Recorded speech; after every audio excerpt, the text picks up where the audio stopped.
Shortly before 1:40 a.m. today, we received reports that a number of people have been found inside a lorry's container at the Waterglade Industrial Park on Eastern Avenue in Grays.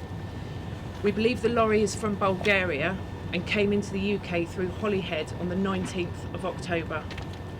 Emergency services attended, but sadly all 39 people inside the container had died.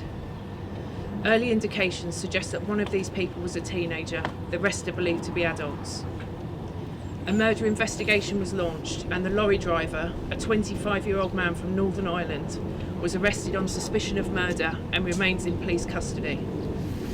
At this stage we have not identified where the victims are from or their identities, and we anticipate this could be a lengthy process. I would like to thank the local community and in particular those who have been directly affected by the police cordon at the industrial site. This is an absolute tragedy and very sad day for Essex Police and the local community. We will continue to work alongside many other partner agencies to find out what led to these deaths.